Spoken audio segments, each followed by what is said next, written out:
Hi, my name is Sophia. I'm 71 years old, and I thought I raised a good man.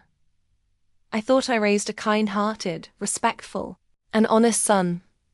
Someone who would take care of me when I got older. Not because I asked, but because he wanted to. I thought I could trust him with anything, even my life. But I was wrong. And the moment he found out the truth, that my pension wasn't $1,100 like I told him, but $4,700 a month, everything changed. You see, I didn't lie out of greed. I lied out of fear. Fear of being used. Fear of being taken for granted. Fear of watching my only child treat me like a walking bank account instead of a mother. But let me start from the beginning. Before the lie, before the anger, before the heartbreak that tore our family apart. After my husband Gerald passed away from a heart attack 13 years ago, my world got very small. It was just me and my son, Daniel. He was 26 at the time, newly married to his college sweetheart, Emily. They were young, bright-eyed, and struggling. Daniel had always been ambitious, but not particularly successful. He tried starting a few online businesses, did some contract work here and there, and even dabbled in cryptocurrency. Nothing stuck. Every year it was something new, something riskier.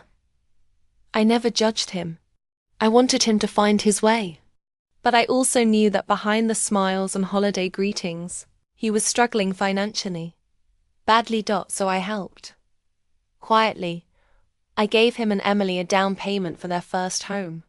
I paid off a credit card bill he forgot to mention.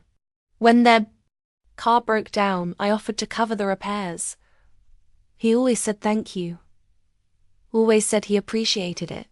But over time, the gratitude started sounding expected, routine, as if it was my duty to help and his right to receive.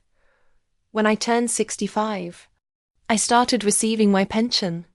Because of Gerald's military service and my years working as a hospital administrator, I qualified for a solid monthly pension, $4,700 after taxes.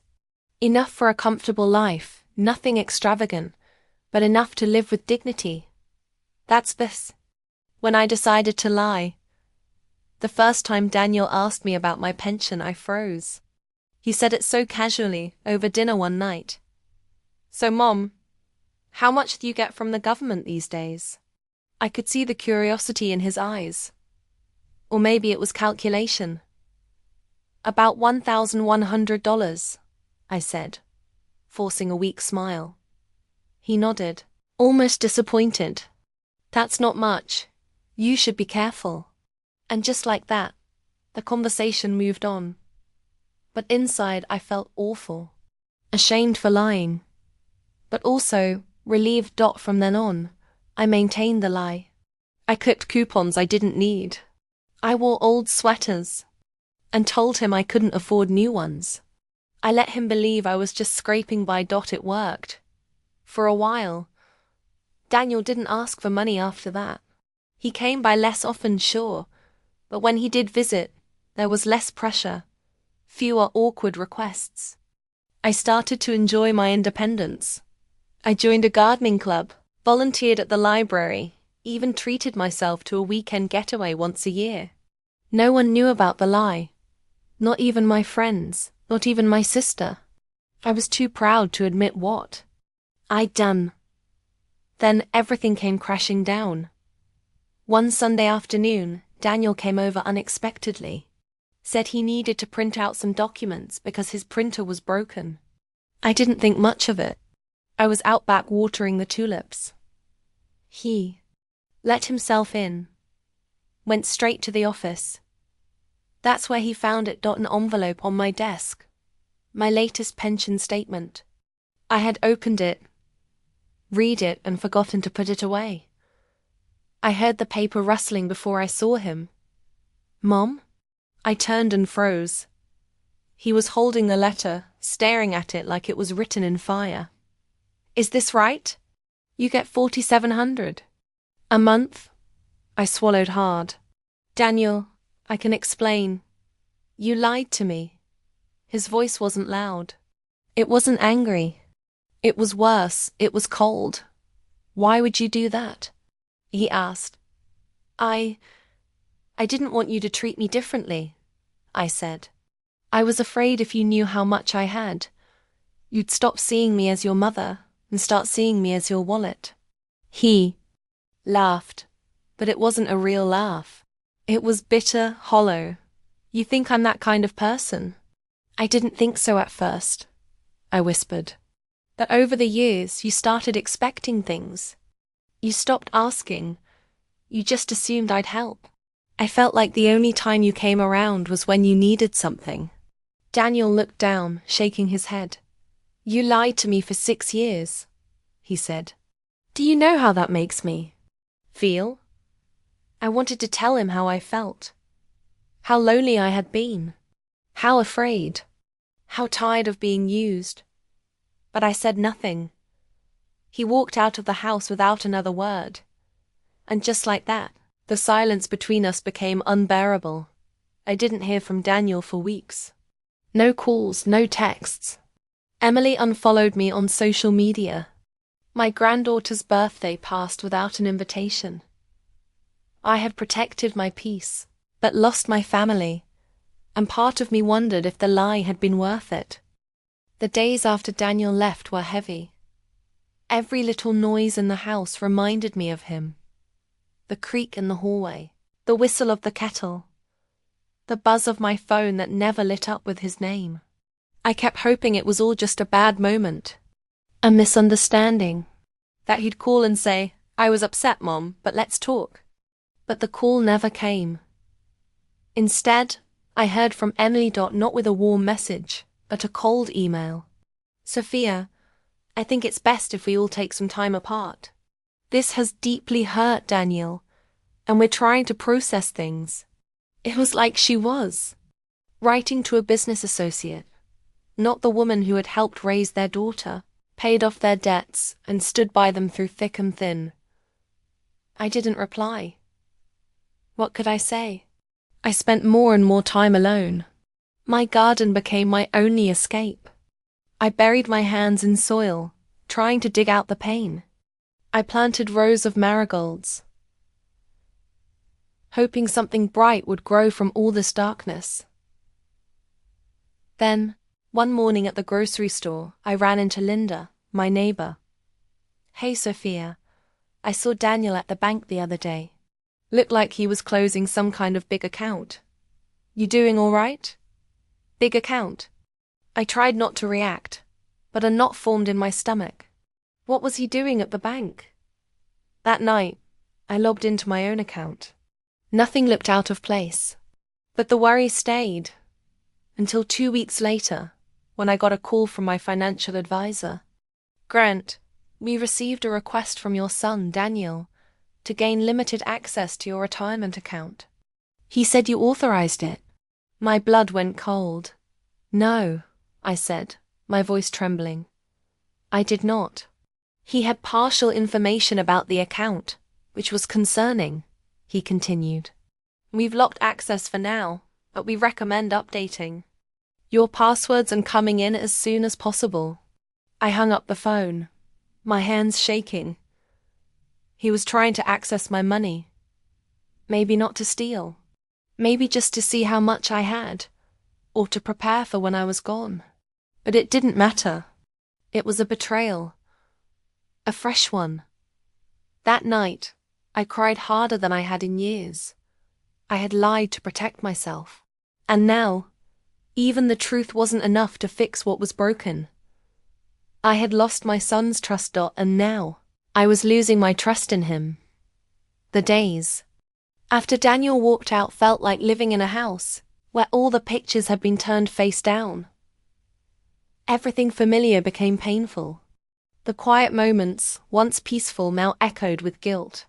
I kept hearing his voice in my head, not the angry version, but the one from when he was little. The way he used to say, I love you, Mom, like it was the most natural thing in the world. Now, The silence between us was louder than any argument. I'd sit at the kitchen table for hours with untouched tea, staring at the front door, hoping it would open, that he'd come back, that he'd understand, but he didn't come. And after a week, hope turned into humiliation. I was the mother. I had lied. Maybe I deserved this, but it still hurt. The hardest part wasn't just losing Daniel's trust. It was how quickly the rest of the family pulled away. Emily, once so warm and eager for my help, went completely cold. I saw her post birthday photos of my granddaughter online. They had a party. Balloons, gifts, even a pony. I hadn't been invited. No one told me. I watched the video in silence, tears running down my cheeks. Had I really become the villain in my own family? I kept thinking about that moment Daniel found the pension letter.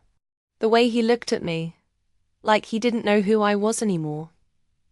But did he ever try to understand me? Did he ask why I lied?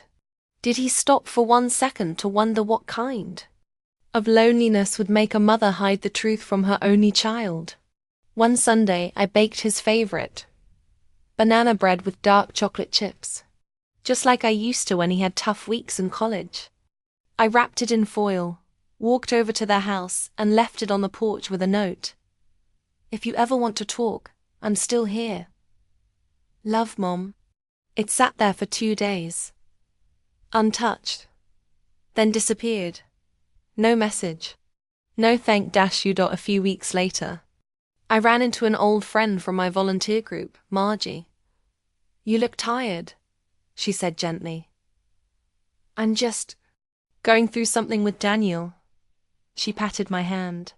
Kids forget, especially when they think we'll always be around. My son once didn't speak to me for 6 months after I refused to co-sign a loan. 6 months. Then he got sick and needed me. It always comes around. I nodded, but I wasn't so sure, because Daniel wasn't just angry. He was planning something. 2 days later, I received the call from my financial advisor. Mrs. Grant, we received a request from your son Daniel to gain limited access to your retirement account. I remember that moment with terrifying clarity. I stood in the middle of my living room, staring at my perfectly polished hardwood, floor frozen. He had some information already, enough to concern us. We've locked access, but please come in to reset your credentials. I didn't say much. I thanked them, hung up, and sat down. Not because I was tired, but because I couldn't breathe. He had tried to access my money, even after knowing the truth. Or maybe because he knew the truth now. $4,700 a month. For him that was a golden number. It represented everything I hadn't given him. I felt like my son had turned into a stranger. Or maybe I had been lying to myself all along, and this was who he had always been. A boy who grew into a man who measured love in dollars. Didn't tell anyone. Not my sister, not my neighbors, not even the women in my knitting club. I couldn't face their pity. Instead, I threw myself into routines. Mornings were still filled with sunlight and bitter coffee. But the joy had gone stale. I smiled at neighbors. I watered my flowers. I laughed at old shows. But it was all hollow. Then came the letter, mailed in a plain white envelope. No return address. Inside was a single page, handwritten in ink I recognized from years of birthday cards. You lied to me. You treated me like a beggar. All I ever wanted was a relationship based on truth. But you looked at me like I was after your money. Maybe I was. But not because I wanted to hurt you. Because I thought you didn't trust me with anything else. I'm done trying. Take care of yourself. There was no signature. But it didn't need one. I read it once. Then again.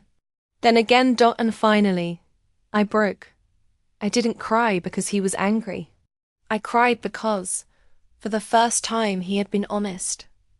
Painfully, devastatingly honest. And he was right. Maybe I had never given him a chance to prove he was more than his mistakes. Maybe I had already made up my mind about who he was going to be. That was the worst part of all of this, realizing that maybe I had failed him too. Next morning, I made an appointment with a therapist. Her name was Ellen. She wore glasses and had warm, quiet eyes. I told her everything, from the pension lie to the bank account incident. She didn't judge. She just listened. And then she asked me a question I didn't expect. Sophia, when was the last time you let someone help you without guilt? I couldn't answer, because I never had. For decades I had been the helper, the strong one, the widow who carried on, the mother who gave and gave and gave. And when I finally decided to protect myself, I did it by hiding, lying. I didn't ask Daniel to understand. I just assumed he never would. That session changed something in me. It didn't fix everything, but it made me realize that healing wouldn't come from silence or shame. It would come from honesty. Real, painful, unfiltered honesty. That night, I sat at my desk and started writing a letter to Daniel. A long one. I told him everything, not just the facts but the feelings. The fear, the loneliness, love, the hope that maybe, somewhere beneath the damage, the boy I raised was still in there. I mailed it the next morning, and I waited for a reply, for a knock on the door, for anything. And just when I was about to give up hope, something arrived. But it wasn't what I expected. I didn't want to believe that Daniel would go behind my back. I still wanted to think he was the boy who used to hold my hand crossing the street, the young man who made me a cup of tea when Gerald died, the father who cried when his daughter was born. But people change. Or maybe we finally see them clearly when the veil of love is lifted. A few days after the call with my financial advisor, I decided it was time to take action. I scheduled a meeting with my lawyer and had documents drawn up to legally protect my finances. My accounts would now require my direct approval for any access or changes, and Daniel's name was removed from anything he had previously touched. It broke my heart to do that, but it would have broken me more if I hadn't. A week later, I received a letter in the mail, not typed, but handwritten. It was from Daniel. Mum, I know you're angry. I know I made things worse. But I need you to know I wasn't trying to steal from you. I was scared. Things have been hard. Emily and I are drowning in debt. I panicked. Finding out you lied felt like betrayal. But maybe I never stopped to ask why you felt you had to lie. I'm sorry. I really am. I miss you. Love, Daniel. I sat at the table for over an hour just holding that letter. I read it 3 times. Part of me wanted to call him immediately. Another part didn't trust myself not to cry or shout or say something I'd regret. I took a walk. There's a bench by the pond in the park near my house where Gerald and I used to sit when Daniel was small. I sat there and watched the ducks paddle by, thinking about how simple life used to be. Could I forgive him? Could I trust him again? Eventually I called. He answered immediately. Mom? Hi, Daniel. There was a pause, thick and quiet. I didn't think you'd call. I read your letter, I said. I believe you meant what you wrote. I did, he said. I'm sorry for everything. I didn't know how to handle it. I lied, Daniel. That's on me. But you didn't respect my boundaries. That's on you. We both made mistakes. Another pause. Then his voice cracked. Can we fix this? I don't know, I said, truthfully. But we can try. We agreed to meet the next day at my house. It wasn't an easy conversation. There were tears, apologies, long silences. I explained why I lied. He explained his desperation. Emily joined us halfway through and admitted she had no idea how bad things had gotten between us. I didn't offer money. And he didn't ask. That was a start. But the journey of healing didn't stop there. Over the next several weeks, Daniel started visiting me more often. Not for help, but for company. We'd sit on the back porch with coffee. Sometimes we talked about the past, sometimes about nothing at all. Sometimes silence was more comforting than words. Emily brought Lily by more often too. That little girl, my granddaughter, wrapped her arms around me like no wound ever existed between us. She didn't know the full story, but maybe she felt something had shifted. Maybe she could feel love returning to a home that had once been filled with hurt. Daniel and I even went to a few counseling sessions together. He suggested it. That surprised me. But I agreed. And for the first time, we spoke without yelling, without shame, with honesty. He told me how it felt to grow up in the shadow of a hard-working single mom, feeling like he had to always be worth it. He told me how embarrassed he'd been, that his own family was struggling while his mother was quietly sitting on a nest egg. Told him how it felt to give everything and still be questioned. To feel like my worth was measured in dollars. To fear growing old not alone, but unloved. There were tears. And there was healing. Months later, Daniel and Emily managed to pay down some of their debts. They started budgeting more seriously. I offered advice, not money, and to my surprise, they accepted it. One Sunday, during our weekly brunch, Daniel reached across the table and held my hand. "I don't care about your pension, Mom," he said. "I care about you. Thank you for not giving up on me." That's when I knew. Not everything was fixed, but something had changed. We were no longer a broken family. We were a healing one. Not perfect, but real. And as I looked at Daniel and Emily laughing with Lily over pancakes, I realized something else. Sometimes you lie because you're scared to lose love. But the truth is, love that's real can survive even the ugliest truths. It may not look the same as it once did. Endures. And that, I think, is more powerful than anything money could buy. The end.